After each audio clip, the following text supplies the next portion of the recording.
Gracias, Roger. Gracias a Renan por esta invitación.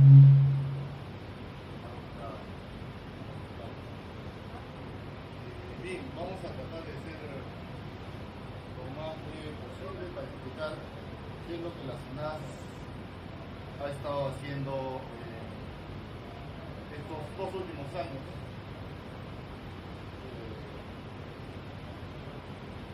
Todos sabemos ya que las ciudades están sufriendo los efectos del cambio climático, de la elevación de la temperatura, del hielo de los glaciares, porque básicamente las ciudades se alimentan de los ríos, de las fuentes de agua, de los lagos, y estos están disminuyendo, cambiando la calidad de sus efluentes. Las ciudades siguen creciendo, como podemos ver. Las ciudades crecen desordenadamente, hay que seguir proveyendo de los servicios y bueno, todos los problemas estos que traen la prestación de los servicios de saneamiento tienen que ver directamente con lo que está pasando con las fuentes de agua.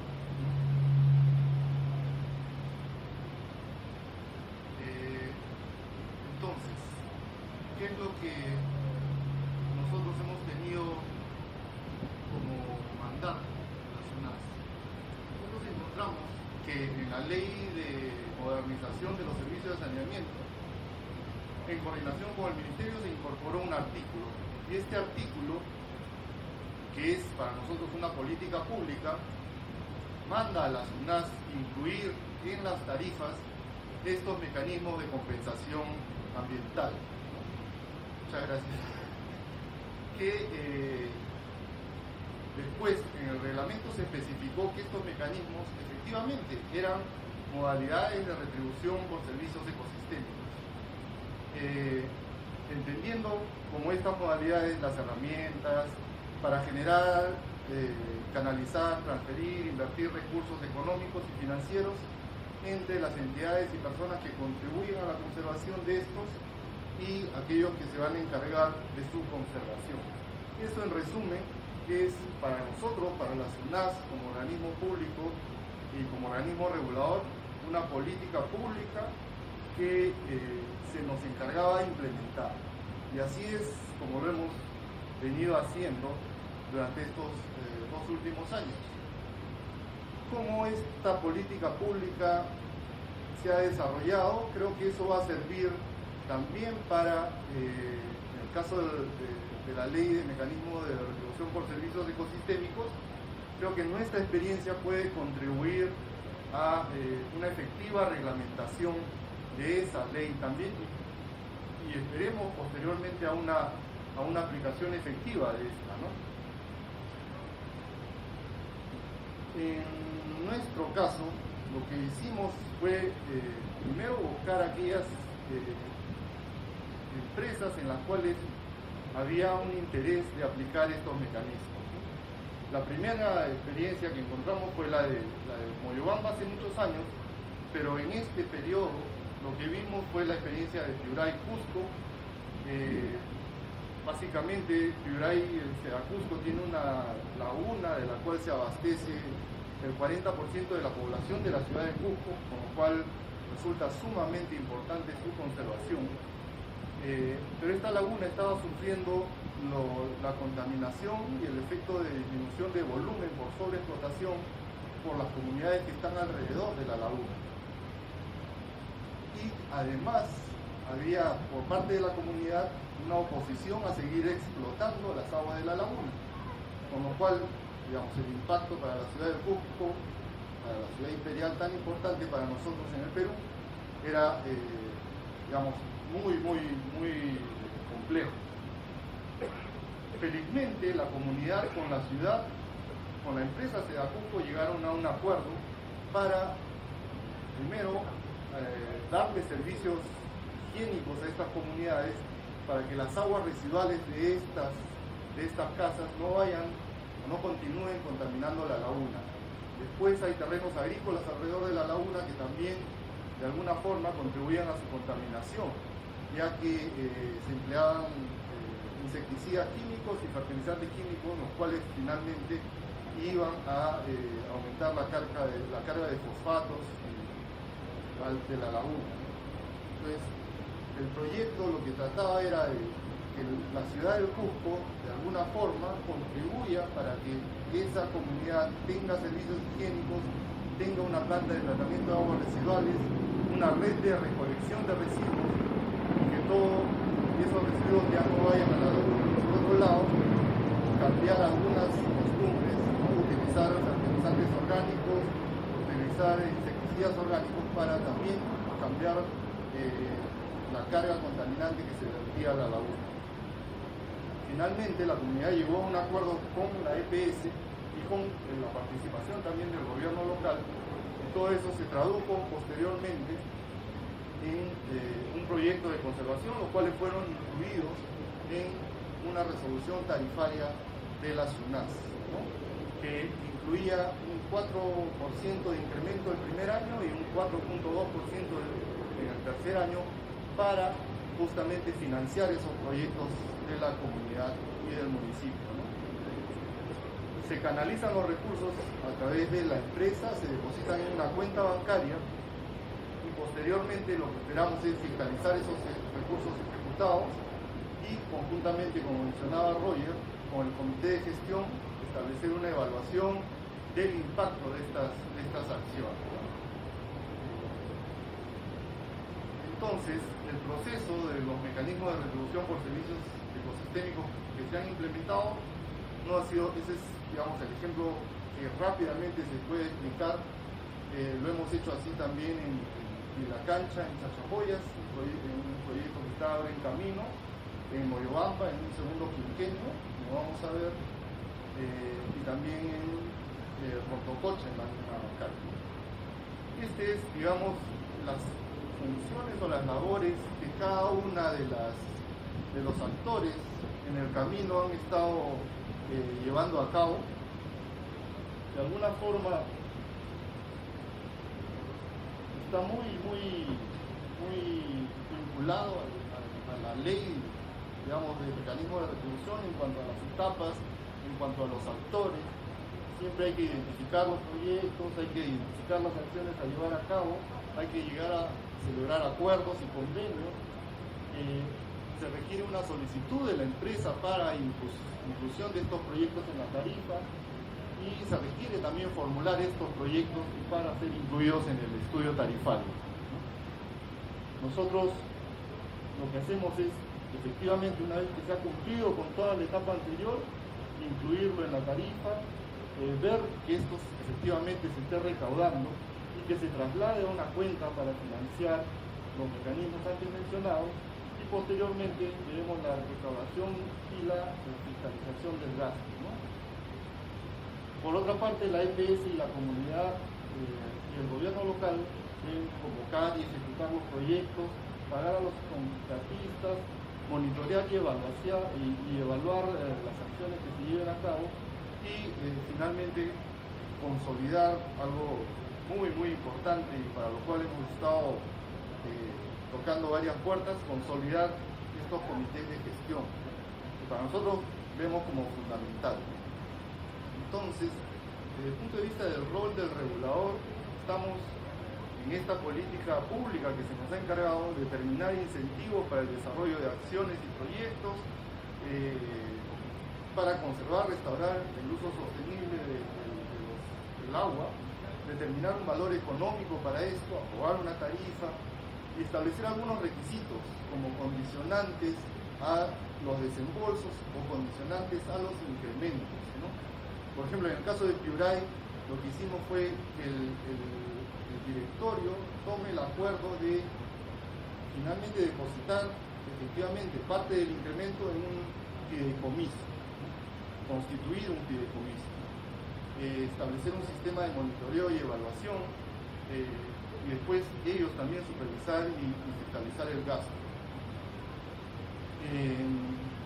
Hay que establecer este vínculo legal entre, ¿verdad?, como lo vemos nosotros, entre la cuenca, las actividades de la cuenca y la ciudad y aquellos que están haciendo este pago por el servicio ambiental que se está prestando.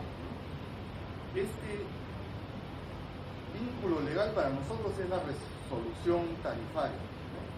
Porque lo complicado que vemos nosotros es que sin esta resolución probablemente los acuerdos correrían el riesgo de no ser respetados, ¿no? Este aporte que se hace o este pago que se hace a aquellos que van a proteger la cuenca, si no están plasmados en un acuerdo, y eso, o en este caso, en el caso nuestro, una resolución, sería muy complicado, tal como lo vemos, de ser efectivo. Estos son los ejemplos de los cuales conversábamos. Tenemos el caso de la comunidad de Piedra y Corimarca en el Cusco.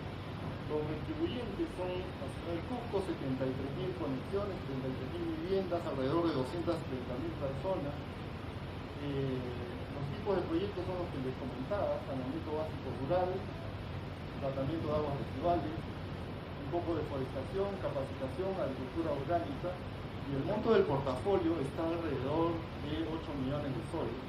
Los incrementos, creo que dije 4, son 4.8 y 4.2, el 19% en un quinquenio. En el caso de Moyobamba, se mantiene el aporte que ya muchos conocen de un sol por factura para reforestar en este quinquenio 55 hectáreas y establecer registros, cabales de solidez. Esto está en camino. En el caso de la cuenca del Marino, en Abancay y la laguna de Roncococha, los acuerdos han sido con las comunidades de Apuntata y Micaela Bastida.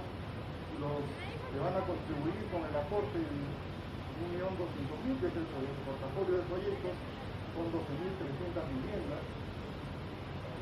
En el caso de Quilacancha, también este proyecto todavía está en algunos aspectos por determinar, porque está en camino a la resolución tarifaria, pero el monto es de alrededor de 630.000 para ganadería, caminos rurales, patrullaje de la cuenca. Como experiencia, como, digamos, recomendación, si es que podemos hacer algunas en esta etapa todavía muy joven de los proyectos de los mecanismos de retribución por servicios ecosistémicos hídricos en el sector saneamiento, es que en nuestro caso la resolución tarifaria está plasmando, está aterrizando el acuerdo y los compromisos a los cuales llega la ciudad con la comunidad Cuencas Arriba. O sea, se está aterrizando esto en una resolución tarifaria que es un mandato para la empresa de recaudar una cantidad de dinero para aportarla a este mecanismo, ¿no? En el caso de los mecanismos, de la ley de mecanismos de retribución por servicios ecosistémicos, todavía no vemos cómo esto se va a traducir en un acuerdo. Lo ideal sería que se suscriban contratos entre aquellos que van a aportar y aquellos que van a contribuir para mantener este esquema en la cuenca, ¿no? Por ejemplo, hay un proyecto para proteger la cuenca de Piura, para crear un fondo ahí en Corazán, y lo que estamos viendo ahí es que el mecanismo que nosotros estamos implementando con el aporte de la EPS es lo que va a sentar la base para este fondo. Otros deberían de sumarse a este fondo con contribuciones, si fuera posible, de manera de flujo, más que un aporte por una sola vez. La idea es generar un flujo en estos aportes, pero eso requiere un compromiso, requiere un contrato, requiere, digamos, pagos consecutivos, tal como la empresa lo puede hacer para, para que el fondo tenga una vida mayor y tenga sostenibilidad en el tiempo, ¿no? Se requieren entidades que promuevan eficazmente estos acuerdos. En el caso nuestro, nosotros hemos, con el apoyo del MINAM, que nos ayudó a hacer estudios hídricos rápidos, a través de Condesan también hemos logrado avanzar en identificar los proyectos. Falta la otra parte, tenemos que trabajar en la parte de gestión, de formar el comité gestor. Hay que ubicar a las personas adecuadas. Por ejemplo, tenemos que ubicar en cada una de las cuencas a una persona adecuada alrededor del cual, o un grupo de personas alrededor de los cuales se construyan estos acuerdos. En el caso de Piuray, buscamos a Constantino y la comunidad, a Josefa en el caso de Moyobamba, y así tenemos que identificar estos líderes, y cada uno alrededor de los cuales se debe construir un comité gestor, ¿no? El MINAM es una de las entidades que va a promover estos acuerdos, creo yo, de manera muy eficiente. Tiene ya un trabajo avanzado con nosotros. Creo que las entidades que nos van a suceder también van a promover estos mecanismos. Finalmente se requiere ir a la acción concreta, identificar a las personas, llegar a acuerdos, proporcionar recursos y apoyar al comité gestor, ¿no? Los recursos que proporciona la EPS todavía son pocos, porque la ciudad en general tiene muchas necesidades. Ustedes saben los problemas que atraviesan las empresas de agua, pero somos conscientes que existe una política nacional para establecer estos mecanismos, como decía antes, pero también y sobre todo existe una necesidad de la ciudad para proteger la cuenca, ¿no? Es más que todo, es una inversión para la empresa. De hecho, en el caso de Piuray, comparando lo que se invertiría si es que se contaminaba la laguna o si se tenía que recurrir a otras fuentes de agua, era mucho más que el incremento que se hizo, lo que se está haciendo del 9% en el quinquenio. De hecho, es un tema fundamentalmente económico y financiero el que se está incluyendo en la tarifa, ¿no? Eso creo que es lo que rápidamente podemos aportar como experiencia, y gracias nuevamente al MINAM y a Roger por la invitación.